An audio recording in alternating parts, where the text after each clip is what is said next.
ससुराल में वो पहली सुबह आज भी याद है। कितना हड़बड़ा के उठी थी, ये सोचते हुए कि देर हो गई है और सब ना जाने क्या सोचेंगे।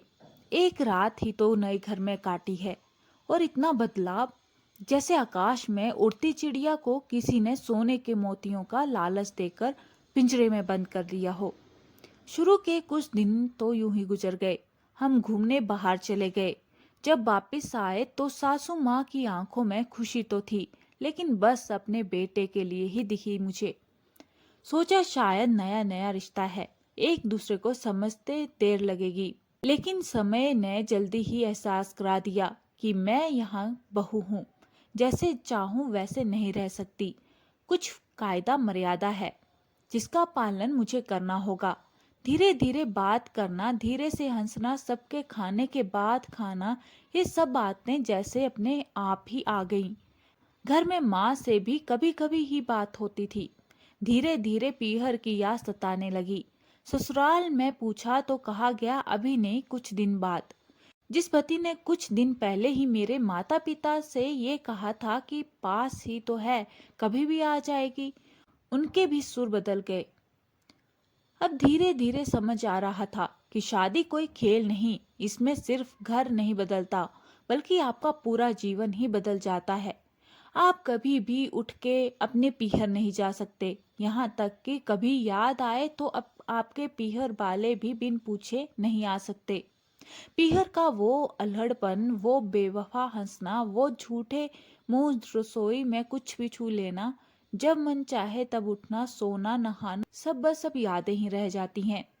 अब मुझे समझ आने लगा था कि क्यों विदाई के समय सब मुझे गले लगा कर रो रहे थे।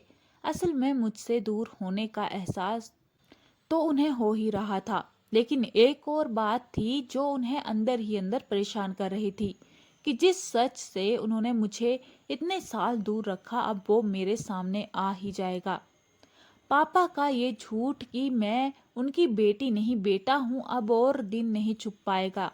उनकी सबसे बड़ी चिंता ये थी, अब उनका ये बेटा जिसकी कभी बेटी होने का एहसास ही नहीं कराया था, जीवन में इतने बड़े सच को कैसे स्वीकार करेगा।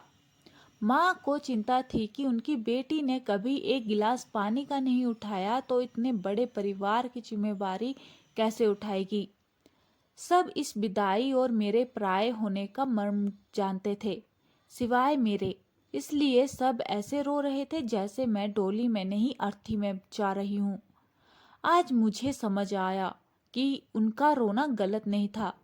आज मुझे समझ आया कि उनका रोना गलत नहीं था। हमारे समाज का नियम ही ये है, एक बार बेटी डोली में विदा हुई तो फिर वो बस मेहमान ही होती है घर की।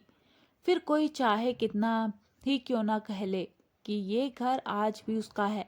सच तो ये है कि अब वो कभी भी यूं ही अपने उस घर जिसे मायका कहते हैं नहीं आ सकती। हजारों समस्याओं और परेशानी आने पर भी उसी को हल करना है, हंसते हुए, गम छुपाते हुए। क्या ये तपस्या से कम नहीं है? अनजान जगह को सुधार कर अच्छा बनने का काम करना। क्या कहेंगे आप दोस्तों? आपकी क्या राय है इस कहानी के ऊपर? अपनी राय कमेंट बॉक्स में जरूर बताएं और ज़्यादा से ज़्यादा लाइक और शेयर करें। और चैनल पे अगर नए हैं तो प्लीज़ चैनल को सब्सक्राइब जरूर करें। मिलते हैं किसी और वीडियो